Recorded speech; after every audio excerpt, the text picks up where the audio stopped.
Hello and welcome to episode number 251 of the TEW 2020 Challenge Run.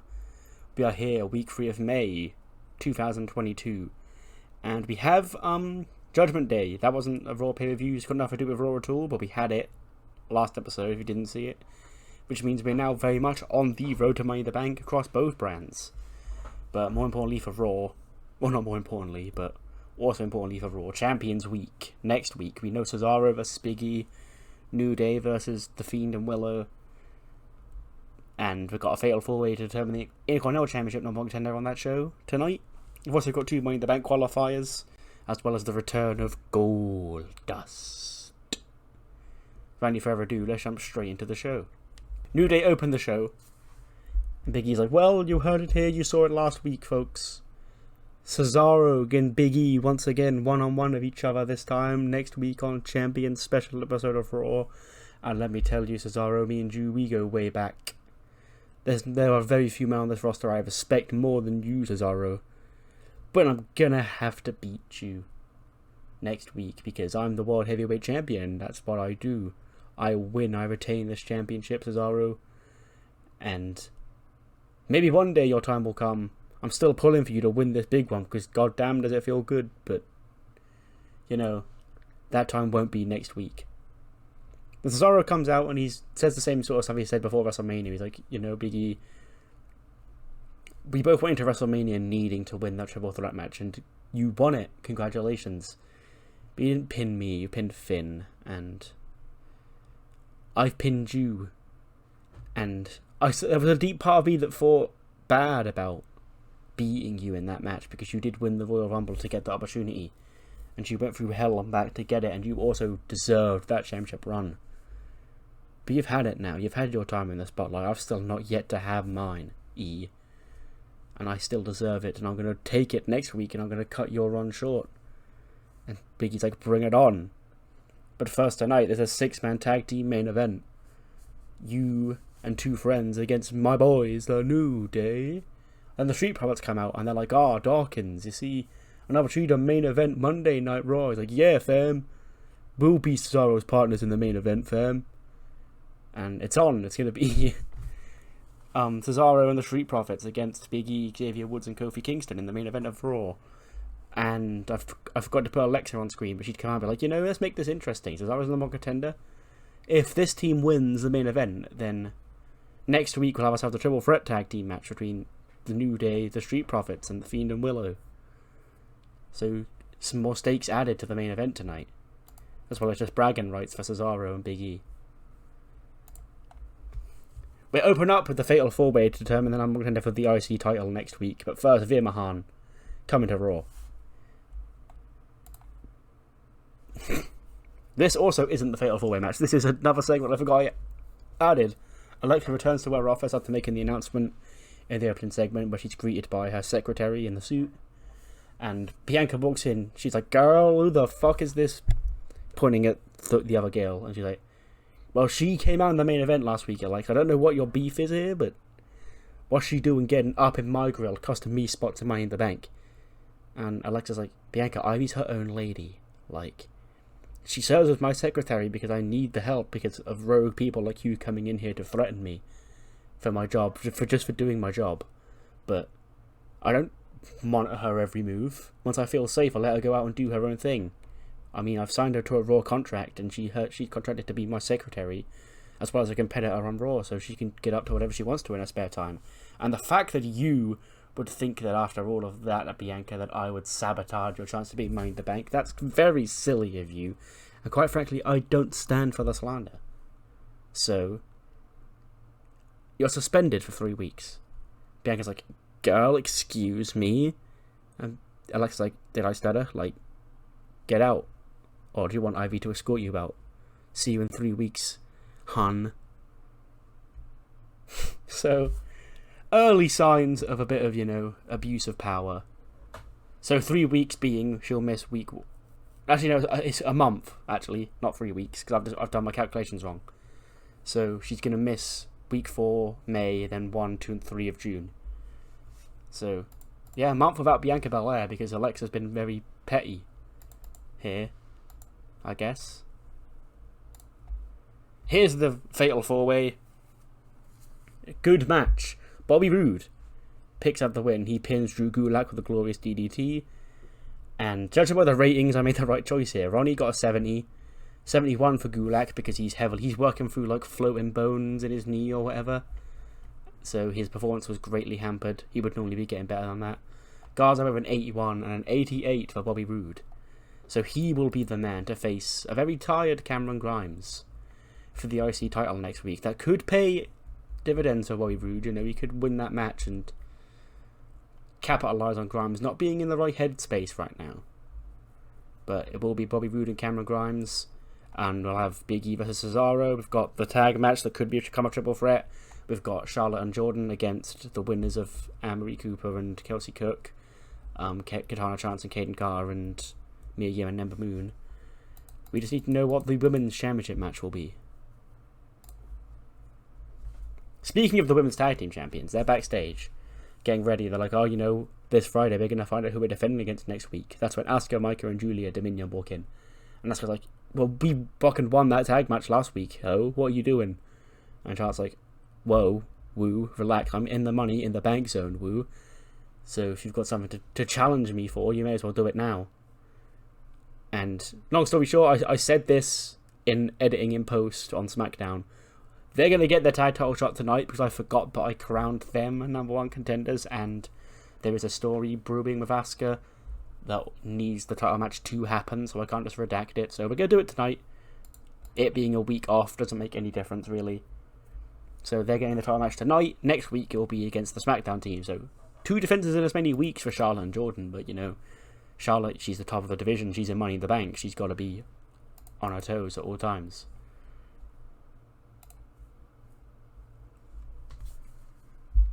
Balor Club. Finn Balor, Santos and Ridge come to the ring. And Finn's like, what's the matter? Like, you expecting somebody else here with us? So let me see what's going on here. Swerve, I saved Swerve. I saved Santos. And Santos is actually respecting me for saving his floundering career. Swerve sort of, I guess, he thought I was abusing him. And he went off to make his own little hip-hop group. Because I guess that's his passion. But Swerve and his little hip-hop group, they're a bit of a pain in my ass. And that's why we had to try and spread our love and show the women's division here on Raw that we are in this together to stop B-Fab from, you know, being that pesky 4th member of Hit Row that we cannot deal with. So, ladies and gentlemen, please welcome into your hearts, just like I did and like she did with us, the newest member of Balor Club, Liv Morgan. Out comes Liv, black hair, Balor Club shirt, and she gives them back. She's like, you know, for so long I tried being the good girl. I came in here to the company as this crazy sort of like young juvenile delinquent, I call myself, and everybody looked at me like this rookie. She'll never make it. She's just wet behind the ears, you know. But as I grew into this position, I was trying my hardest to be the good girl that everybody wanted me to be, and all I got was disrespect. Disrespect from my so-called best friend, Ruby Riott. Disrespect from you, and you, and you, and you. Disrespect from the entire Raw Women's division, especially disrespect from Rhea Ripley. You see, Rhea Ripley basically spat in my face. She told me I wasn't good enough to get a championship opportunity, and that broke my heart, Rhea, because you, along with Ruby, you were my best friends, and I learnt the hard way that friends aren't always forever. You know, friends have an end. And that's what this is now, and now, luckily, I found genuine, caring people who want the best for me and this company, and that is Balor Club, that is Santos and Finn and Ridge. Sat me down and really got my head straight. Told me I didn't need Ruby. I don't need Rhea. But what they need is me. And what they need is me whipping the ass of that B-Fab and put in Hit Row in their place. Then they come out, Hit Row come out. And so I was like, Finn, you're like, you okay, dog? Like, all of a sudden, one lost to Swerve at Backlash, and all of a sudden you're going a bit insane, you know, brother? Like, manipulating this poor young lady into joining your group just so you can stop this. He like points at B-Fab like this, the great Finn Balor, the world heavyweight champion. He beat Edge, he beat Drew McIntyre, he beat all these people. Is scared of little old B-Fab that he's had to go and mind controlling and doing his mind manipulation on these poor little girls. Well, we don't need to do that because we're a brotherhood and a sisterhood. And we live together, we die together, Finn. There's no sort of cult-like behaviour here, no manipulating of the mind here, Finn. And if B-Fab wants, she can smack Liv silly whenever she wants. And it's like, you listen to me, Scott. Finn is caring. He did what he wanted for your career. He helped you get to the point where you could even lead this group. And you showed him nothing but disrespect. In fact, you know what? I'll kick B-Fab's ass right now. So, kind of been a long time coming. We're going to get B-Fab against a member of Balor Club. It gets a shit match because, you know, Liv can't really carry. And B-Fab is green. But Liv wins with the Oblivion in 3 minutes 36. Liv gets a 72, to be fair to her. 30 for B-Fab. So 51, I guess, is sort of accurate for that match. In fact, that is actually the bang-on average, because, yeah. So, yeah, that's fine, I guess. Then after the match, Liv's going to continue to attack B-Fab. She's showing out her vicious side of things. But then who makes the save? Rhea Ripley, the Raw Women's Champion. She had a week off last week because, like, I don't mind giving the champions a week off every now and again. I'd rather her have the week off than just do some stupid shit. But Rhea's got a purpose this week because Liv name-dropped her and called her out in that promo. And Rhea takes the microphone and she fights Liv off. She's like, Liv, you think I disrespected you by not giving you a shot at my title? You think I'm scared of giving you a shot at my title? Well, guess what? I need to find somebody to defend my belt against on next week's Champions Night. And you've just volunteered yourself for the next ass-whooping, Liv. So you're going to regret putting my name out of your mouth because I'm going to knock it out next week and retain my title. So, harsh words from Rhea. Liv's finally getting a title shot, but it's as black-haired evil Liv and not as Rhea's friend Liv Morgan, the Mosh Pit member. My Wrestling Academia. Sensei's like, guys, you did it. Last week was incredible. You really showed the world what the power of friendship, the power of anime can do. You defeated your opponents. Now, on to the next one, because as you know, we're merely in episode 1 right now. And it's up to you how long this season's going to go on for, but everyone knows episode 1, those villains are just training level. If you want to get to the top, you want to stop the big bad, you're going to need extra training, and you're going to need more special medallions like Saray has. She sort of happily wiggles the medallion around. It's like, see, this gives her special anime power. We need to get all of you powers like this. Dio, I was thinking like a headband, like a cool anime headband, and I don't know, maybe a gauntlet for Manny. But we'll work on it. But all that need to matter is that we're focused, we've got our group together, and with the power of friendship and anime and God on our side, there's nothing we can't do. Power. And they all raise their fists up. More filler segments because they haven't got a match this week. But obviously I'm going to keep them on the show.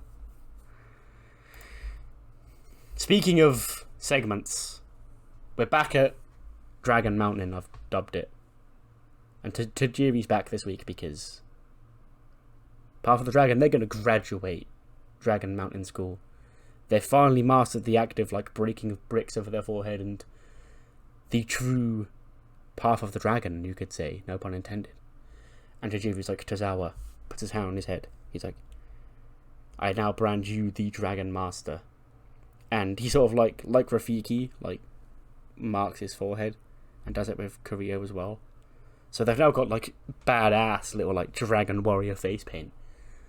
And he's like, you may now return to Raw next week and continue your quest to get to the top of the Raw Tag Team division. And every single one of these has left a changed man, you know. Luchasaurus came in, he got an all-new gimmick, an all-new name, he got branded as an actual dragon. These two left as dragon warriors with sick-ass face paint. And then they leave, and you see Wu Feng and Xia Li sort of looking over his shoulder. And Xia Li sort of looks confused at them as they walk off. And Tajiri looks over his shoulder, he's like, "What do you sense?" And she's like, "I sense our friends could still be in great danger." And Tajiri's like, "Well, we taught them all we can. It's up to you if you want to protect them, Xia." And then she just sort of thinks about it, but we don't get an answer specifically. Holy shit. 75 raid match. I knew this would do good, but I didn't know it would be this good. Sammy just gets a quick win. Well, not really that quick. A nice showcase match against Yosuke Akkatsu because he's not got a roster. Because he's a floating velocity man right now. So it's just a nice showcase for the Cruiserweight World Cup that's going on Velocity. Sammy beats him in 7:39, gets him a win because he just lost to Ludwig last week. Or 2 weeks ago, even. And Sammy grabs a microphone after the match. He's like, "Well, I never thought I'd have to go down this road again. Ludwig. Oh, Ludwig. You've really dug deep, haven't you? You see, when you won the Red Thunder's prestigious lucha mask, I mean, who are you to tell him that his mask is meaningless, hey? Like, I've known a few luchadors in my day who, would take great offense to that comment, telling them that their generic lucha mask looks like shit. Which brings me to my next point. You seem to think I hold the most prestigious generic lucha mask in wrestling, and that you would love to have that hanging in your collection. Well, let me tell you, Ludwig, I don't know where to get that mask. That mask is gone, buddy. Try Mexico. Try the orphanages down there. But I can tell you this, Sami Zayn. From Sami Zayn to you, Ludwig Kaiser, you're a hell of a talent. You beat me fair and square 2 weeks ago. I mean, I can't complain. But as far as this thing is, I'm not the guy you're looking for. And then Ludwig's on the Titantron in his lair. He's got his back turned, like looking at the wall. Probably spins around his chair like a Bond villain. He might even have a cat. Might give him the whole aesthetic, you know. He's like, "Sammy, you are lying to me. I know that you still have that mask. I know that you will bring it to me. You can do this the easy way or the hard way. One thing is for sure, I will have that mask on my mantelpiece within the next few weeks."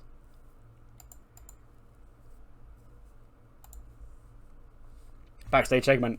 MVP, Bronson Reed, Bobby Lashley, the Hurt Business, chilling. Big Ronnie walks in his ring gear, still dejected after that loss.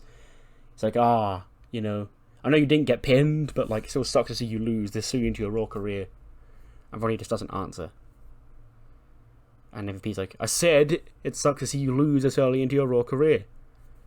And Ronnie just sort of turns to MVP and he goes, "I'm in." And P's like, You're in?" He's like, "I'm in. I'll join the Hurt Business." Because they are babyface Hurt Business, you know? Because my goal was to turn a top star heel or flip their alignment, and I got Lashley. So they're babyfaces. That's the babyface, you know, rich guy, like I guess in the perspective of like how Lashley's a babyface in real life, is like he's too cool to boo. Like, they just come in and they kick ass and beat people up, and I'm like, yeah, they're sick. Same thing with Samoa Joe. I think you can't boo Samoa Joe because of the same reason. So like, they're baby faces, so I think Ronnie would fit primetime Ronnie Hughes in, you know, Hurt Business as baby faces. He's got the Rolexes, the shirts, and like, yeah, that's a good fit. And then now they have 3 men in their group, which is an important number for the future. And that's all I'll say, is that the fact that there's 3 men in here isn't a coincidence. 70. Money in the Bank qualifier.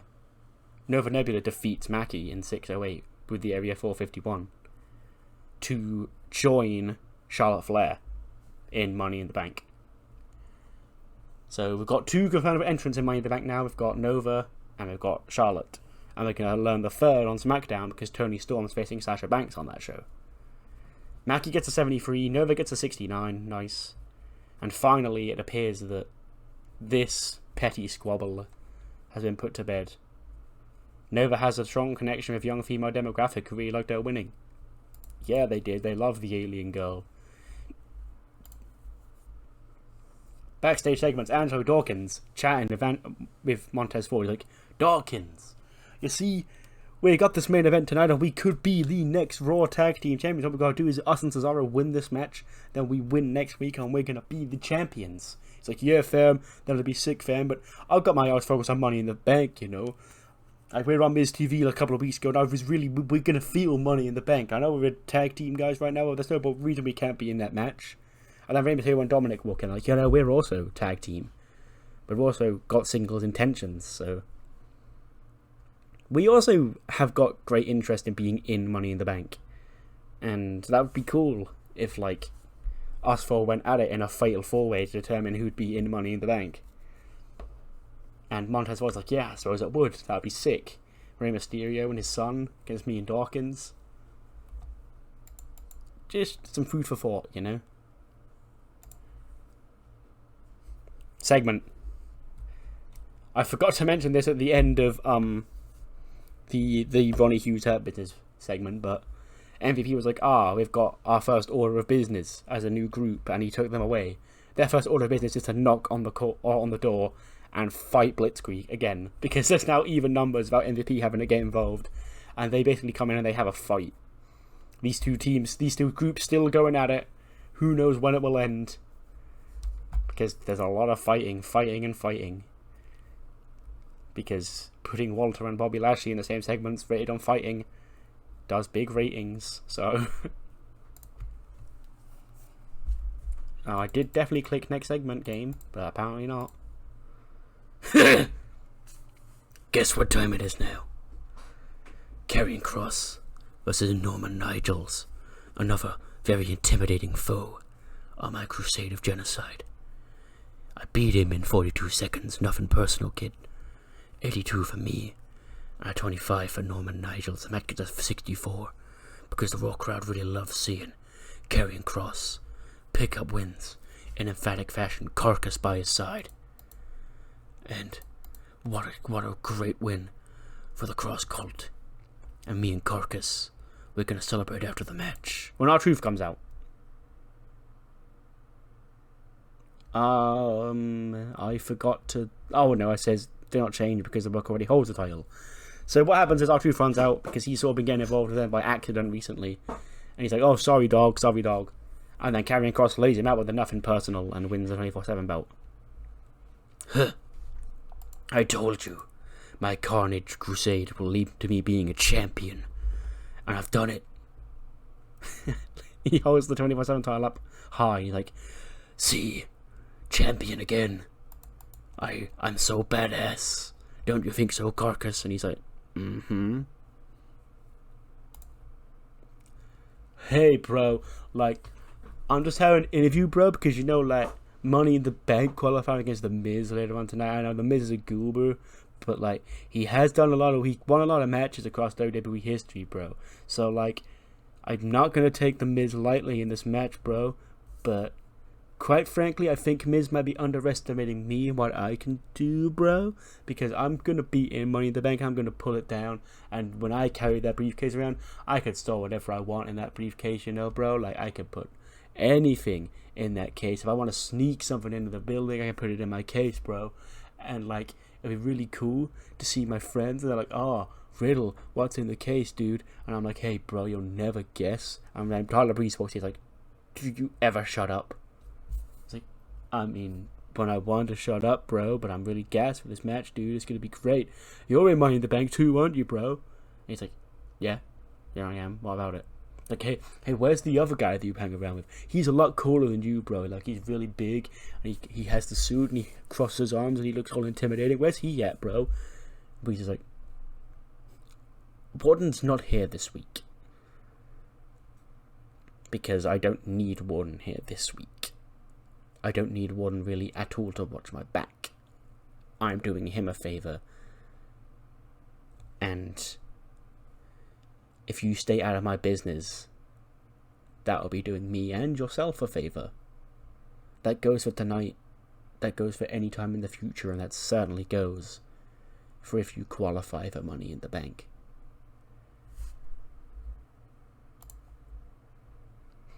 Goldust is here. He is back. It's Hollywood. Goldust is here. He's like, oh, what a great time it is. Goldust back in Hollywood, Los Angeles, California. You know, WrestleMania last year emanated from Hollywood, California. And Goldust, he missed out on his Hall of Fame induction that year, but never mind, we made up for it this year. Goldust went into the WWE Hall of Fame, and Goldust got to see. What a show he got to see. Spectacle. Lights, camera. Truly like a Hollywood blockbuster, but a spectacular, stupendous WrestleMania blockbuster instead. And my love for this business, you know, reignited seeing my brother Cody wrestle his first match in this company at WrestleMania in 6 years, and the bright lights of Hollywood, and I just wanted to come out here and feel that energy from the crowd one final time here in Hollywood, the home of Goldust, and just thank you, I guess. He's slowly sort of like drifted out of character as he's been talking. It's like, I guess as Dustin, I sort of want to get this one last rush of adrenaline before I leave for good. That's when the Regal Coalition come out. It's like, my, you sure do know how to ramble on, don't you, Dustin? Well, you see, me and you, we go way back, don't we? Like, all the way back in WCW, yes, we were there together. And then you came up to WWE, and I came up to WWE. In fact, we were on Raw together for a lot of the time. I consider you one of my close friends. Which is why I've got several questions me and Dudley and Pete need to ask you, Dustin. How? I do so wonder, Dustin, how your brother Cody turned out to be the scumbag that he turned out to be. Dustin's like, you better watch your mouth, bro.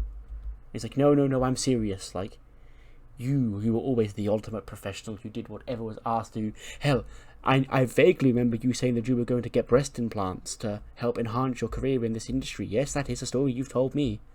But Cody, he just wants everything for himself. He's not a team player. He doesn't even want to help his father's legacy. He wants to help destroy his father's legacy, the name that you also helped establish, Dustin, the Rhodes family name. Cody wants to make that his and to take it away from the family. Dustin's like, first of all, you keep the Rhodes family name out of your mouth. Second of all, I'm super proud of my brother. Like, he left to make himself a star. I joined him over in the company he helped kickstart. And he reminded me who the hell I am. And that's not just Goldust. Don't get it mistaken, I am Goldust. I'm proud of everything I worked as far as this character and this part of my life is concerned. But he reminded me who I am, and that's Dustin. Goddamn Rhodes. And Rick was like, I was wondering if you'd say that, so what you're saying is that you're just as much of a scumbag as your baby brother is, and it would be, you know, an honor for Dudley and Pete to leave you laying in a pool of your own blood here in Los Angeles, California. Then Regal leaves the ring, and Dudley and Pete corner Goldust. Wrestling has more than one royal family.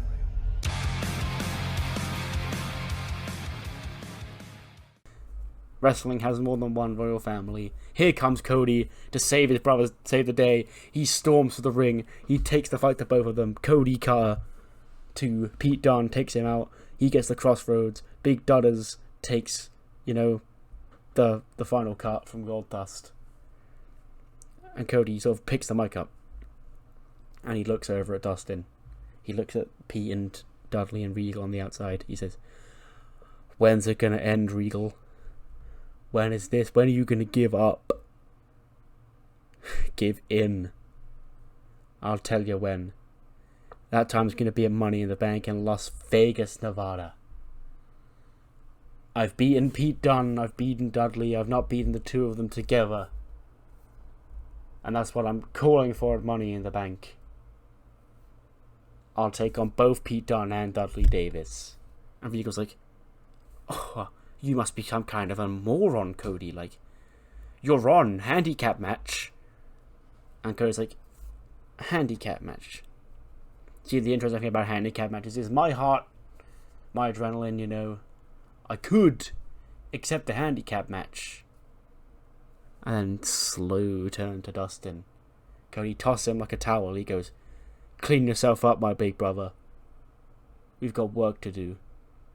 Because of Money in the Bank, Dudley Davis and Pete Dunne will be in tag team action. I don't want a team with Gold Dust.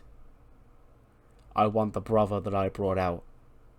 The brother that I shed blood with 3 years ago. The brother that we hugged almost 3 years ago to the day. We shed blood and we hugged it out in the ring. I told you that day that I needed you.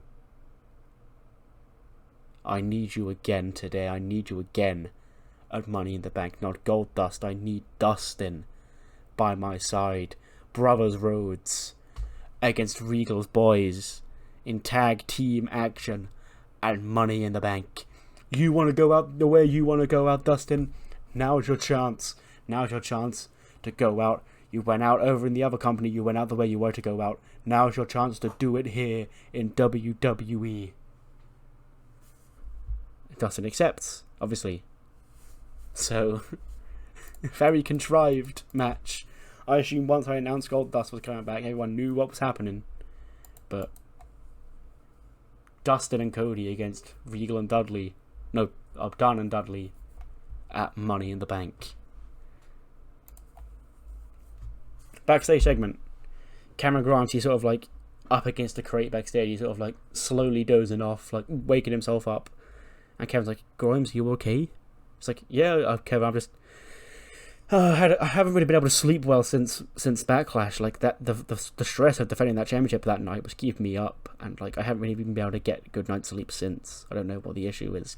But I know I've got Rude next week. And no matter what state I'm in, I'm going to beat him and retain the championship."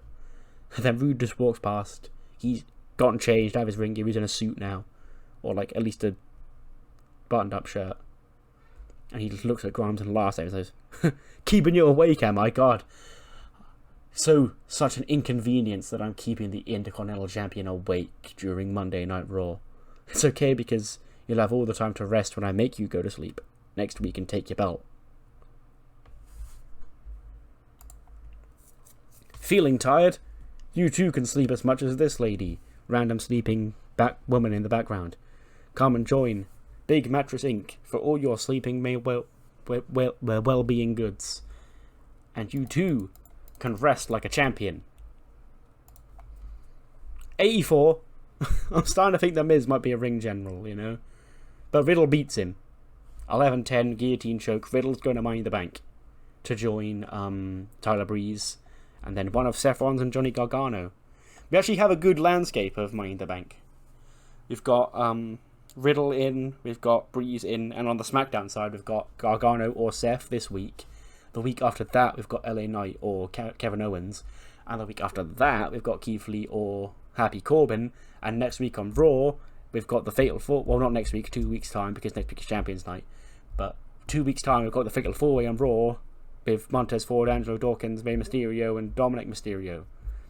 So that's basically 6 spots that we know, like, roughly who will be occupying them. Kyle O'Reilly promo. It says, "Last week I made my return to Raw for the first time since WrestleMania, and I lost. That, you know, was a bump in the road. But look at me. I'm used to losing. I didn't get to the top because I'm, you know, the most dominant. But that's not why people root for Kyle O'Reilly. They root for Kyle O'Reilly because they relate to Kyle O'Reilly and they see the hard work and the grind and the energy that I give. And I proved at WrestleMania that I was better than Adam Cole and the rest of the Undisputed Era. And now I'm the only one of their members left here on Raw, and I'm going to make a name for myself. At the expense of whoever dares try to step in front of me. Grand Jury promo. Just generic Grand Jury promo shit. Like, about the balance of time. Sheamus and Drew as two pawns on the balancing scales. But who's going to be next to feel their wrath? Maybe they eat these concertos. Maybe they eat a punt.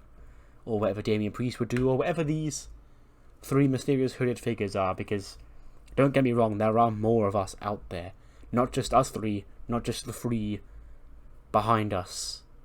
But there are more. Our reach goes far across the entire WWE. Your favourite wrestler could be one of us. Hell, Sheamus could be one of us. Drew McIntyre could be one of us. I guess we're never going to know about those two because they're gone. 83, that's a fucking good match. That is. Charlotte and Jordan retained the belts because they just won them, you know. Charlotte's not winning the belt and then losing it that quickly. She submits Asuka, though, with a figure 8. We had Micro at ringside. Some miscommunication with her, I guess. 79 for Julia, 91 for Asuka, 72 for Jordan, 89 for Charlotte. And that miscommunication is amplified after the match, where Micah is angry at Asuka for tapping out. And Julia's like, whoa, leave her the fuck alone, bro, are you okay? And she's like, yeah, I'm just a bit frustrated, you know, like, I'm your tag team partner. Asuka stepped in. Asuka sort of, like, took over my spot. Like, it's me and you were the tag team, and she's the leader. But yet she was the one wrestling in this tag match, and she lost. Are you not mad about that? And Julia's like, not really. Asuka's, like, the mentor here. If she lost, then we'd have lost. You know? Think about that. Up next, Kevin Patrick is backstage outside the Raw Women's locker room because he's got word that Raw's newest women's division signing is coming out for her first ever interview as part of the Raw Women's division. And he can't say much about this woman. He doesn't really know who she is. He's never seen her work before. He's hoping that she's going to be a great addition to the division, and that we hear the door like open. And then Kevin Patrick's like, here she is now, Alba Fire. And, well, yeah, you know who walks out. And Kevin just looks confused. He's like, hey, Kaylee Ray, have you seen? And then she's like, shush.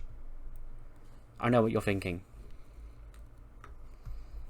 I said 2 weeks ago that without Becky Lynch, there was no Kaylee Ray, and I meant that every single word that I said. She was a mentor for me growing up, even when I first came to WWE, and when I came to here on Raw. Everything that I've done, there'd be none of it without Becky by my side. And Nikki, I know I speak for her as well, but she's at home pregnant. So I've got to speak for both of us. And Becky, I haven't been able to contact her since Backlash. She's gone off the grid. And if Becky's not going to be around here, then I guess the person that Becky helped bring to life can't be around either. So Becky had the straight fire and that whole thing.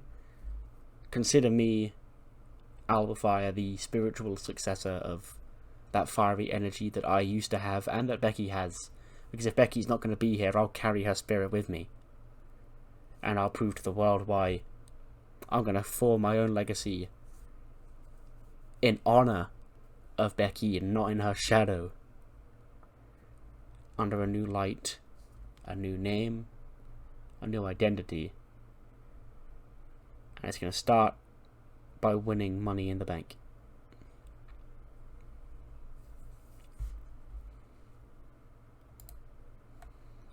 As far as justifying name changes go in terms of canon, I'm actually okay. I think I did an alright job justifying that one.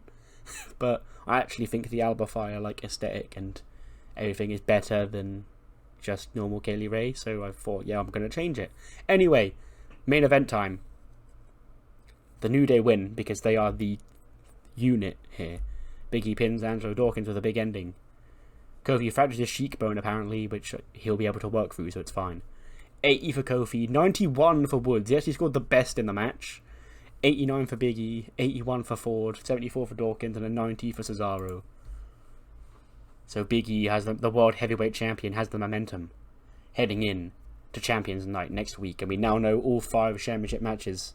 Well, not all of them. We don't know who's going to challenge for the tag belts. We know it's going to be Big E versus Cesaro for the World Heavyweight Championship. Rhea Ripley versus Liv Morgan for the Raw Women's Championship. Cameron Grimes versus Bobby Roode for the Intercontinental Championship. The Fiend and Willow versus just the New Day, because the Street Profits lost this match, for the Raw Tag Team Championships. And then Charlotte and Jordan will defend the Women's Tag Team titles against either Double Trouble, which is Kelsey Cook and Anne-Marie Porter, Katana Tance and Kaden Carter, or Mia Yim and Ember Moon. But as for this show, it gets us a 87. I will take that. That's pretty good. And we'll see you on the other side for a bit of heat action. It's time for Bully Ray's favourite show of the week. It's time for some heat. And we start with Brandy in her office, just running down the card tonight, and announcing the main event is going to be Utami against Ember Moon. When Alexa Bliss and Ivy Nile walk in, Alexa's like, "Hey Brandy, like, I guess I'll leave it to you now. Like, I'm done with my business. It's all onto the heat stuff, you know, the women's division stuff. I'm so proud of the women's evolution. But just so you know, don't book Bianca Belair for the next 4 weeks." Brandy's like, "Why?" She's like, "She's sort of, you know, serving a suspension for unprofessional conduct." Brandy's like, "Well, what the fuck? Who told me this was an open mic night? Who the fuck told me? What's the reason for this?" It's like, "Well, this is Raw business, you know. So just thought I'd give you a warning not to use Bianca on the show because she's not going to be around for a month." But Brandy's like, "Well, okay, I won't, but it's weird that I don't think she did anything wrong personally. She doesn't seem like that kind of girl." But Lex's like, "Just do what I say, because at the end of the day, you do report to me."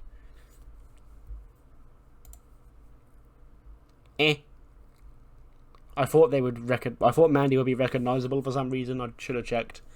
But Toxic Attraction make their first match on the main roster. They win a 6-woman tag against Flannery, Bentley, Fallon, Henley, and Ariana Grace. Mandy pins Ariana Bed of Roses, which we're going to say is the big knee. 53, Gigi actually did the best. 52 for Mandy, 43 for JC, 38 for Flannery, 32 for Fallon, and a 31 for Ariana. Not bad, despite, you know, having this note. Still actually was a serviceable match.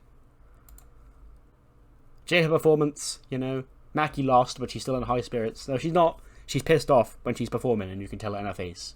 But she's not the one wrestling up next. It's going to be Tam wrestling against Kylie Ray. And a 72, it's actually a pretty good match. Tam gets the win. Somebody from JFO that isn't Mackie has won a match. Shocking, I know. But I job these girls out too much, so heat exists for them to get wins. I could have been against a jobber, but I thought I wanted to be against somebody that we at least know. Kylie Ray is that person. She's sort of not really doing much at the minute, so time to move with a Tam victory, just to remind us that they can win if they want to. Platinum Princesses promo. They're back. They were gone for a while because Aaliyah damaged her shoulder. The same thing happened to Kevin Owens, happened to Aaliyah, and she had to miss like 3 weeks. But they're back now, basically, is the gist of it. And they've got a tag match. Hey, look who it is. Shades Blast from the Past from NXT UK, Candy Floss and Zaya Brookside, Sugar Rush making a one-off appearance here on Heat to have a match with the Platinum Princesses. Actually did pretty good. Seeing this match specifically get a 60, like, warms my heart, because I remember when these were like both on the main roster and they were getting like 20 matches each, and I was like, yeah. But look, especially these two, because these two didn't get sent back down to NXT UK. These two did. So Aaliyah got a 68, Scarlett got a 66, and a 48 for Zaya, and a 51 for Candy Floss. Now you see why I tried to actually, you know, build these two up, because they could turn into, you know, a really good women's tag team. 74 rated main event. Ember Moon gets a win. Not Ember Moon. Utami gets a win. She lost to Sasha at the pay-per-view 24 hours before. Need to just heat her back up, let her know she's not dead for losing one match. And that win comes over Ember, who's been losing a fair bit lately. 71 for Utami, 67 for Ember. Show gets us a 72, which is, I guess, whatever. It's heat, doesn't matter. But I will see you next time for episode 252, which will be the first SmackDown since Judgment Day and the first SmackDown on the build to Money in the Bank. See you then.